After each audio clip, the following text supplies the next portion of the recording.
حضور صلی اللہ علیہ وسلم کے مبارک سینہ کو کیوں چیرا گیا اور کتنی مرتبہ چیرا گیا؟ آپ صلی اللہ علیہ وسلم کی بچپن کی ادائیں کیا تھیں؟ آپ صلی اللہ علیہ وسلم کی والدہ ماجدہ کا انتقال کب ہوا؟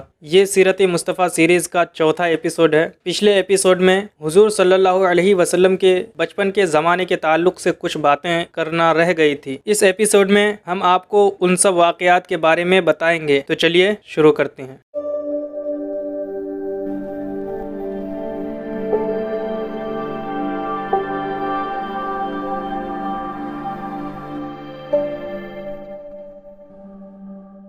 خدا کی شان دیکھیے کہ حضرت حلیمہ کے مبارک پستان میں اس قدر دودھ اترا کہ رحمت عالم نے بھی اور ان کے رضائی بھائی نے بھی خوب شکم سیر ہو کر دودھ پیا اور دونوں آرام سے سو گئے۔ ادھر اونٹنی کو دیکھا تو اس کے تھن دودھ سے بھر گئے تھے۔ حضرت حلیمہ کے شوہر نے اس کا دودھ دوہا اور میاں بیوی دونوں نے خوب سیر ہو کر دودھ پیا اور شکم سیر ہو کر رات بھر سکھ اور چین کی نیند سوئے۔ حضرت حلیمہ کا شوہر حضور رحمت عالم کی یہ برکتیں دیکھ کر حیران رہ گیا اور کہنے لگا کہ اے حلیمہ، تم بڑا ہی مبارک بچہ لائی ہو۔ حضرت حلیمہ نے کہا کہ واقعی مجھے بھی یہی امید ہے کہ یہ نہایت ہی بابرکت بچہ ہے اور خدا کی رحمت بن کر ہم کو ملا ہے، اور مجھے یہی توقع ہے کہ اب ہمارا گھر خیر و برکت سے بھر جائے گا۔ حضرت حلیمہ فرماتی ہیں کہ اس کے بعد ہم رحمت عالم کو اپنی گود میں لے کر مکہ مکرمہ سے اپنے گاؤں کی طرف روانہ ہوئے تو میرا وہی خچر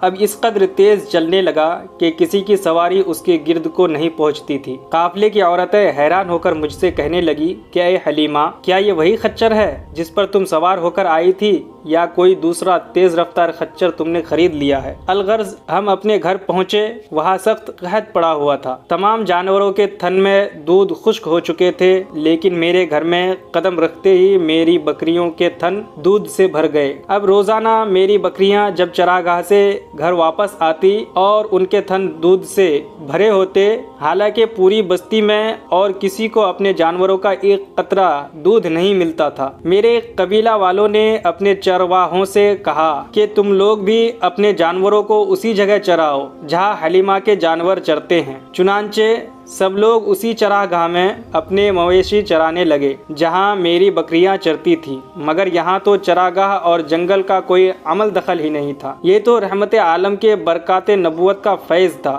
جس کو میں اور میرے شوہر کے سوا میری قوم کا کوئی شخص نہیں سمجھ سکتا تھا۔ الغرض اسی طرح ہر دم ہر قدم پر ہم برابر آپ کی برکتوں کا مشاہدہ کرتے رہے، یہاں تک کہ 2 سال پورے ہو گئے اور میں نے آپ کا دودھ چھڑا دیا۔ آپ کی تندرستی اور نشو و نما کا حال دوسرے بچوں سے اتنا اچھا تھا کہ 2 سال میں آپ خوب اچھے بڑے معلوم ہونے لگے۔ اب ہم دستور کے مطابق رحمت عالم کو ان کی والدہ کے پاس لائے اور انہوں نے حسب توفیق ہم کو انعام و اکرام سے نوازا۔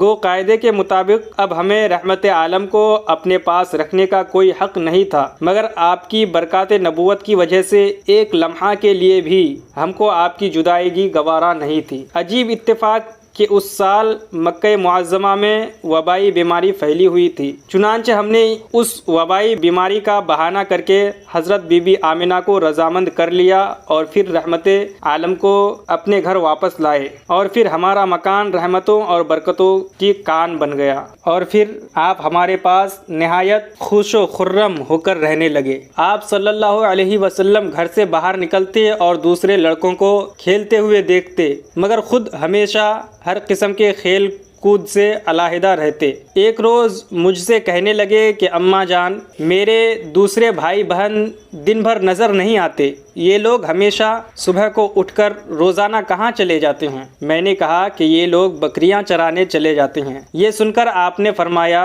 مادر مہربان، آپ مجھے بھی میرے بھائی بہنوں کے ساتھ بھیجا کیجیے۔ چنانچہ آپ کے اصرار سے مجبور ہو کر آپ کو حلیمہ نے اپنے بچوں کے ساتھ چراگاہ جانے کی اجازت دے دی، اور آپ روزانہ جہاں حضرت حلیمہ کی بکریاں چرتی تھی تشریف لے جاتے رہے اور بکریاں چراگاہوں میں لے جا کر ان کی دیکھ بھال کرنا جو تمام انبیاء اور رسولوں کی سنت ہے، آپ نے اپنے عمل سے بچپن ہی میں اپنی ایک خصلت نبوت کا اظہار فرما دیا، شق صدر۔ ایک دن آپ چراگاہ میں تھے کہ ایک دم حضرت حلیمہ کے ایک فرزند جن کا نام زمرہ ہے دوڑتے اور ہانپتے کانپتے ہوئے اپنے گھر پر آئے اور اپنی ماں حضرت بی بی حلیمہ سے کہا کہ اماں جان بڑا غضب ہو گیا کہ محمد صلی اللہ علیہ وسلم کو 3 آدمیوں نے جو بہت ہی سفید لباس پہنے ہوئے تھے چت لیٹا کر ان کا شکم پھاڑ ڈالا ہے اور میں اسی حال میں ان کو چھوڑ کر بھاگا ہوا آیا ہوں۔ یہ سن کر حضرت حلیمہ اور ان کے شوہر دونوں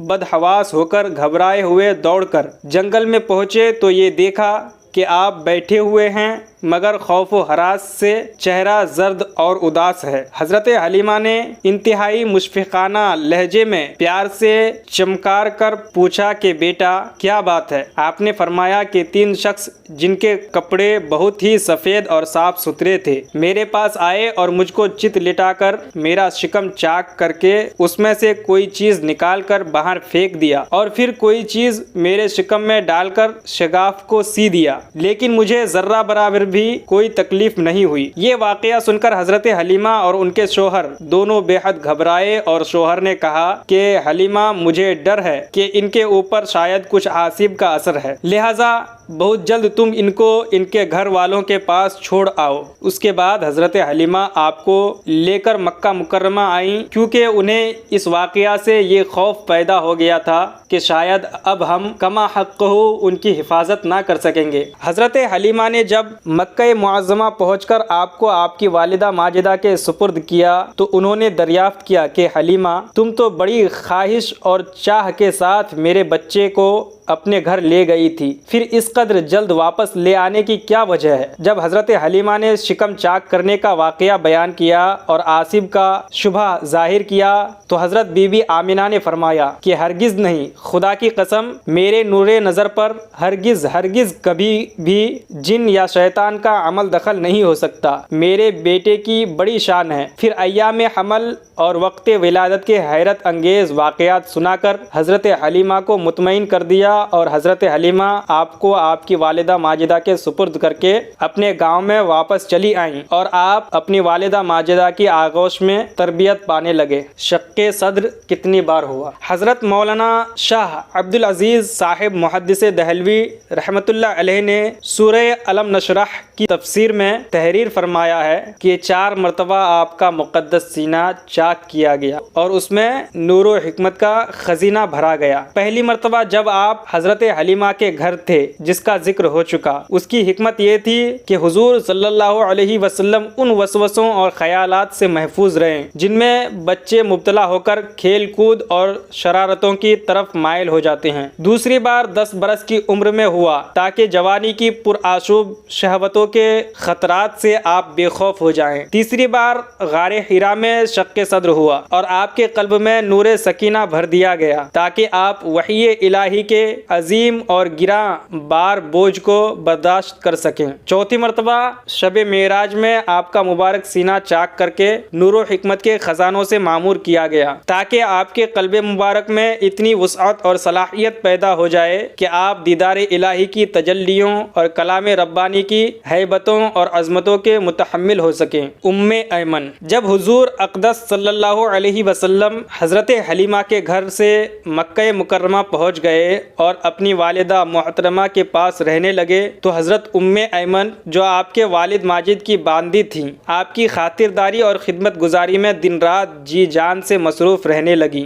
ایمن کا نام برکت ہے، یہ آپ کو آپ کے والد سے میراث میں ملی تھی۔ یہی آپ کو کھانا کھلاتی تھی، کپڑے پہناتی تھی، آپ کے کپڑے دھویا کرتی تھی۔ آپ نے اپنے آزاد کردہ غلام حضرت زید ابن حارثہ سے ان کا نکاح کر دیا تھا جن سے حضرت اسامہ بن زید پیدا ہوئے رضی اللہ عنہ۔ بچپن کی ادائیں حضرت حلیمہ کا بیان ہے کہ آپ کا گہوارہ یعنی جھولا فرشتوں کے ہلانے سے ہلتا تھا اور آپ بچپن میں چاند کی طرف انگلی اٹھا کر اشارہ فرماتے تھے تو چاند آپ کی انگلی کے اشاروں پر حرکت کرتا تھا۔ جب آپ کی زبان کھلی تو سب سے اول جو کلام آپ کی زبان مبارک سے نکلا وہ یہ تھا، اللہ اکبر الحمدللہ رب العالمین و سبحان اللہ بکرۃ و اصیلا۔ بچوں کی عادت کے مطابق کبھی بھی آپ نے کپڑوں میں بول و براز نہیں فرمایا، بلکہ ہمیشہ ایک معین وقت پر رفع حاجت فرماتے۔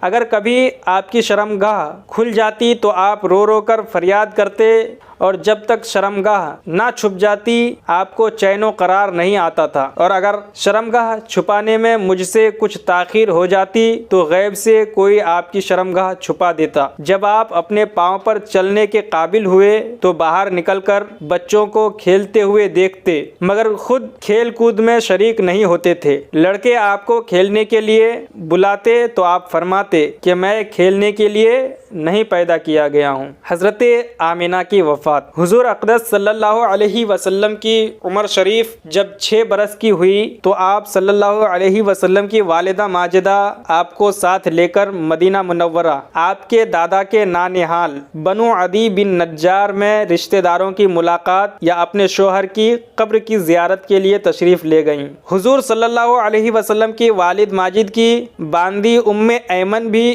اس سفر میں آپ کے ساتھ تھیں۔ وہاں سے واپسی پر ابوا نامی گاؤں میں حضرت بی بی آمنہ کی وفات ہو گئی اور وہ وہی مدفون ہوئی۔ والد ماجد کا سایہ تو ولادت سے پہلے ہی اٹھ چکا تھا، اب والدہ ماجدہ کی آغوش شفقت کا خاتمہ بھی ہو گیا، لیکن حضرت بی بی آمنہ کا یہ در یتیم جس آغوش رحمت میں پرورش پا کر پروان چڑھنے والا ہے، وہ ان سب ظاہری اسباب تربیت سے بے نیاز ہے۔ حضرت بی بی آمنہ کی وفات کے بعد حضرت ایمن آپ کو مکہ مکرمہ لائیں اور آپ کے دادا حضرت عبد المطلب کے سپرد کیا، اور دادا نے آپ کو آغوش تربیت میں انتہائی شفقت و محبت کے ساتھ پرورش کیا، اور حضرت ایمن آپ کی خدمت کرتی رہیں۔ جب آپ کی عمر شریف 8 برس کی ہو گئی تو آپ کے دادا حضرت عبد المطلب کا بھی انتقال ہو گیا۔